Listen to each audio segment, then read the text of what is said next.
I don't want to say supposed to be, but we should be the helpmate of our men. Not saying if that's not what you want to do, that's totally fine. But what's up, everybody? It's your girl Egyptia, and welcome back, and welcome to This Needs Wine. What's up, everybody? Welcome to This Needs Wine. I am your girl Egyptia, and welcome back to the podcast, the channel, all the things. So, I took a little bit of a week break because I just kind of wanted to figure out what was the next thing. And sure enough, as social media does, it just kind of falls on your lap. So today we're going to talk about Nick Cannon, or as I like to call him, Pookie Cannon now. So wild thing is, which is actually talking about this subject, is kind of wild. Definitely poured me a lot more of this Merlot from Perimeter, and I just said, you know what? Yeah, this is gonna need for like a good glass pouring because yeah, it seems like I got some crazy news that actually kind of low key kind of ties into this, but not really, but in a way. But yeah. Anyway, so we're gonna talk about the infamous Nick Cannon, who likes to swing low and swing high, because Lord knows he's been doing a whole lot of swinging. So back, I think this was like on January 30th. He came out stating that he announced that he is having his not one, not third, not fourth, not fifth, not sixth, definitely not seven, but eighth child.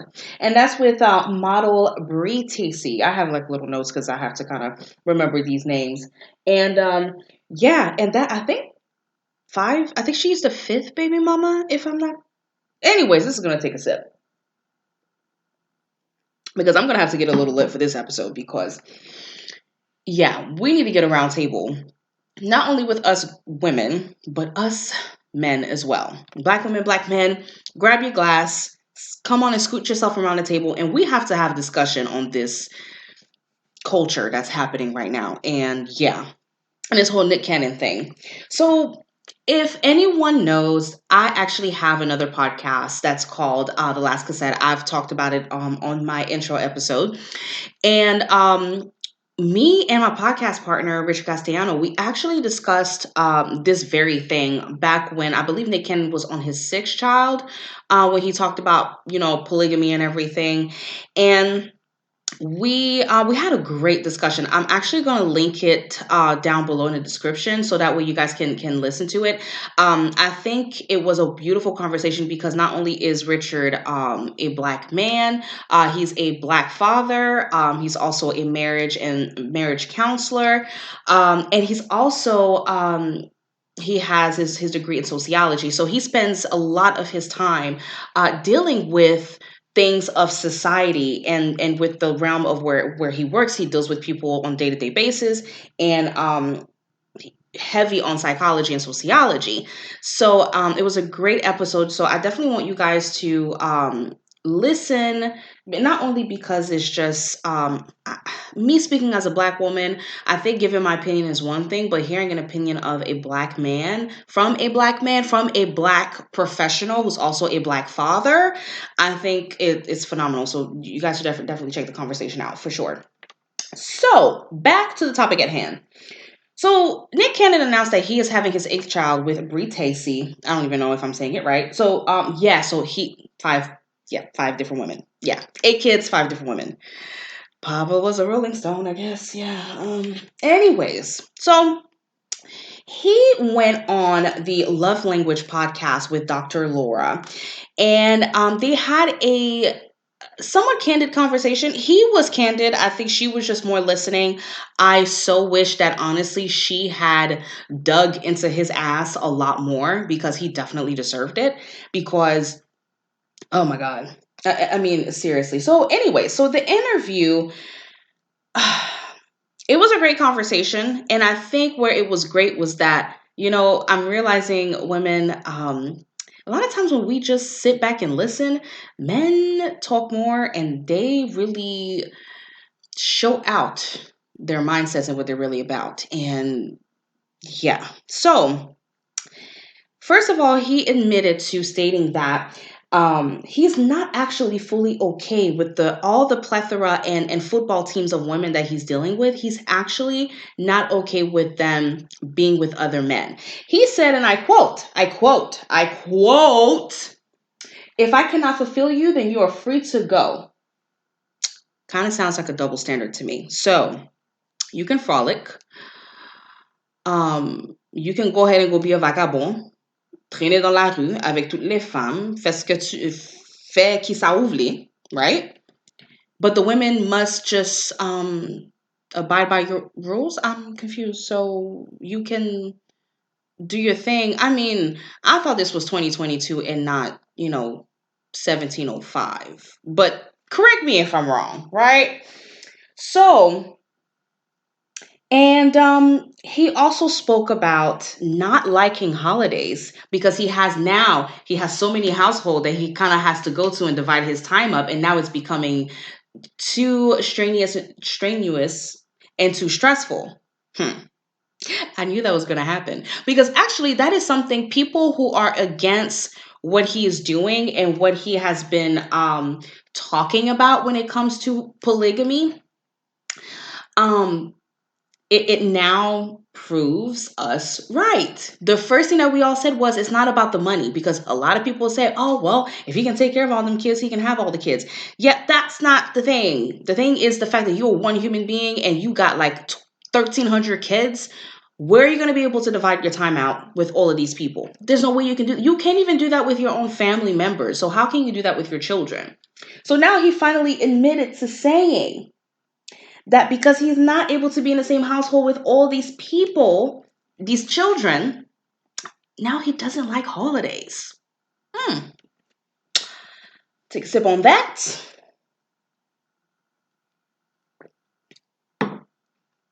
So, here's the thing. I am not against anyone living their life how they please. Go do your thing. Ou metale. Fais qui ça ouvre. Do your thing. Do all the things that you want to do. If you want to date this chick, go date that chick. If you want to impregnate that chick, impregnate that chick. Do your thing. Do what you want. We only got one life, right? YOLO, right? Okay, cool. Here's where the whole thing of living your life as you want can really bite you in the ass later on is when other people are heavily affected. Especially if you are a parent. Especially, and then here's the thing too. I'm sorry, guys, but Nick Cannon makes black men look so bad.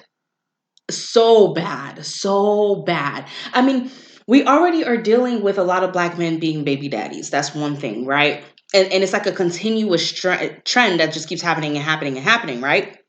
I mean, not to say that every black man is, but this is the stereotype. Okay, it's not the majority, but it's maybe it is the majority. I don't know. I don't really know the numbers, but a lot of times if you meet a black man, most of the time they either have one or two kids, sometimes three, four. Yeah, I mean, I think I've only met. I think the most has been three that have tried to talk to me.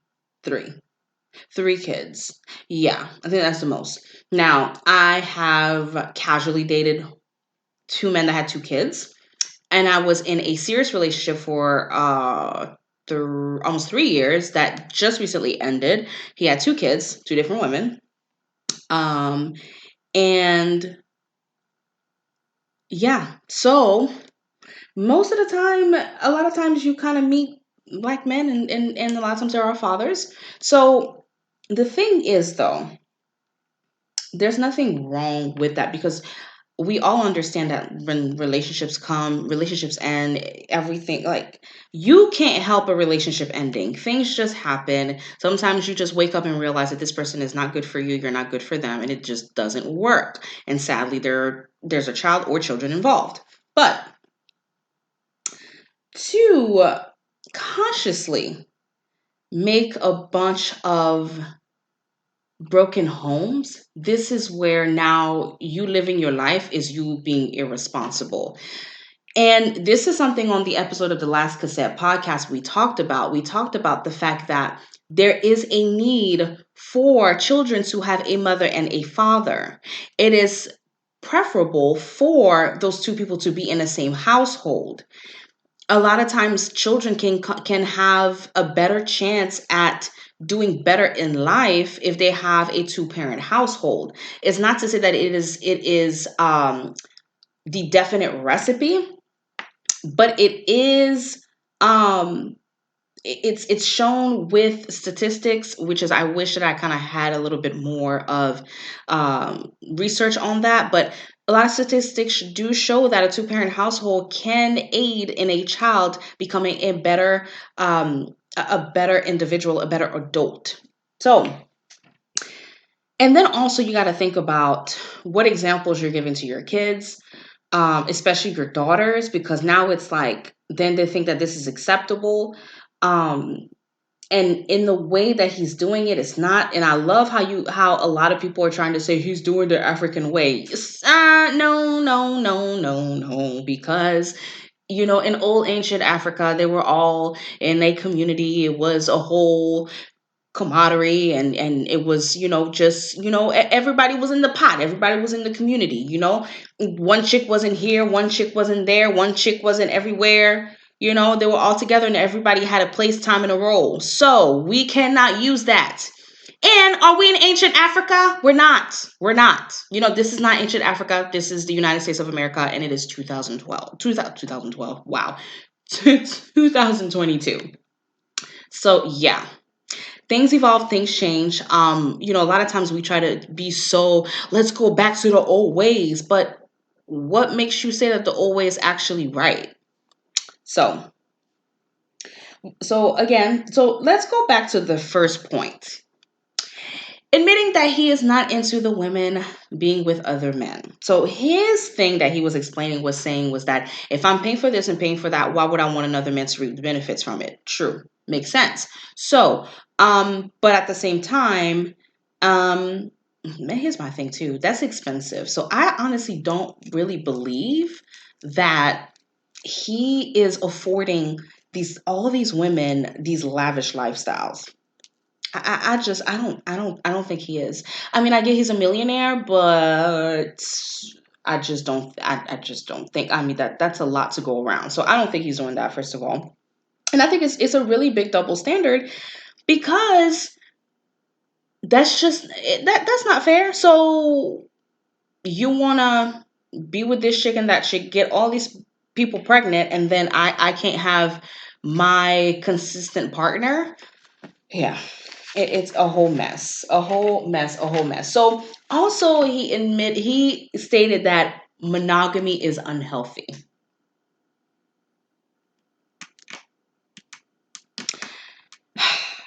Guys, I'm gonna definitely link the video, the interview below. I'm gonna link it below for you guys to watch it, because the way that he like explains things, he makes himself sound so smart and intelligent. And let me tell you something. Me having dated someone who is immaculate with their words, but literally says a bunch of freaking nothing, is the most aggravating thing ever. Because you have this concept that's like really dumb and stupid, and honestly, very destructing. And that person is trying to have these words and sound so eloquent, and make it seem like they know what they're doing and they know what they're talking about, and they're not even saying a damn thing. Honestly, let's be honest, not saying a thing. So he states monogamy is unhealthy. I'm trying to figure out, how is monogamy unhealthy? And for me, I'm not pro monogamy, I'm not pro polyamory, I'm not pro polygamy. I'm pro whatever works for you and your partner or partners. I have opened my eyes to the poly world. I was always thinking that monogamy was the thing. And then I don't know. I think when I was in my last relationship, we had discussions on it or whatever. And, I started, having conversations with people, watching different conversations with people with different relationship styles. And, for me, I don't knock your thing. If you are in a polygamous relationship, dope.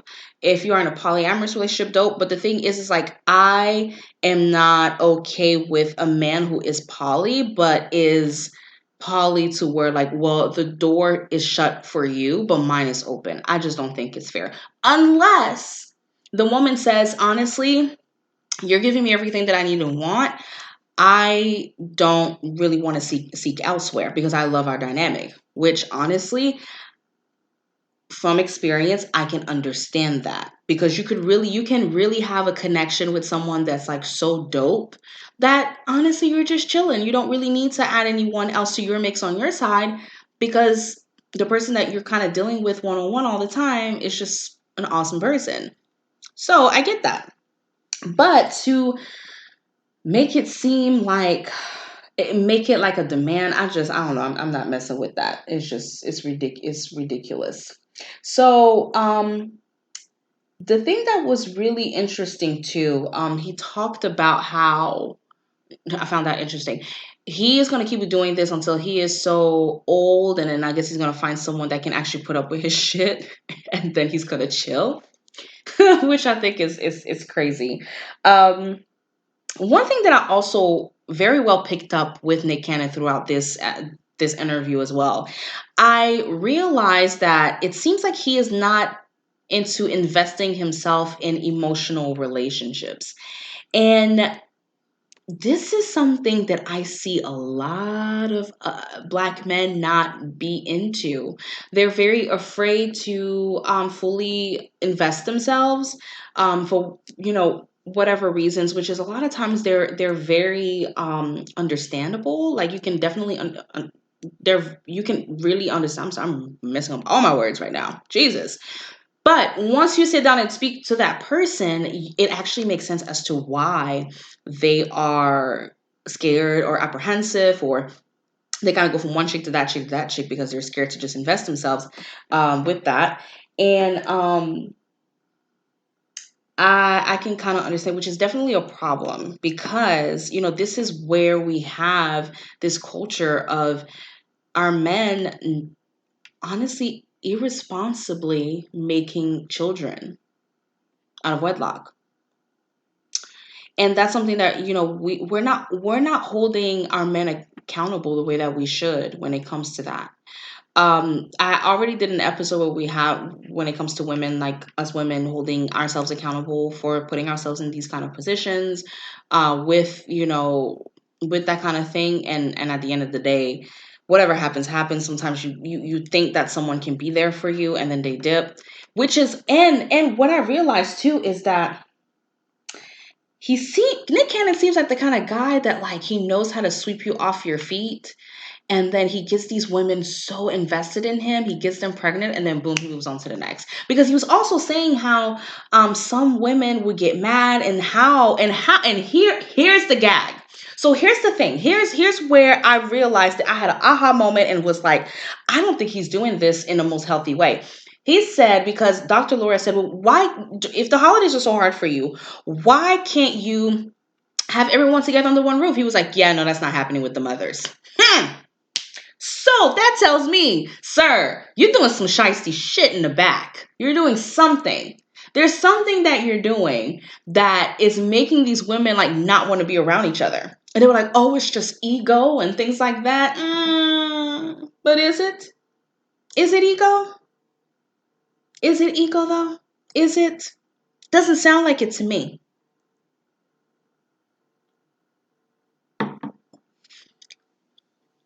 It sounds to me like the women are invested, and maybe they, because sometimes a guy can tell you a dream and tell you the truth, but then tell you a half truth. I know men like that. And yeah, and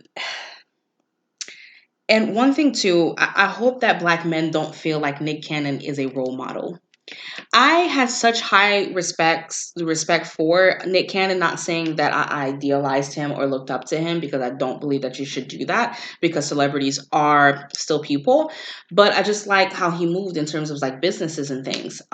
Except for the whole anyways, but that's gonna go into a whole nother rabbit hole. So I won't even say anything about that. But the way he moved about how he constantly made generational wealth and these different streams of income, I thought that was like really dope.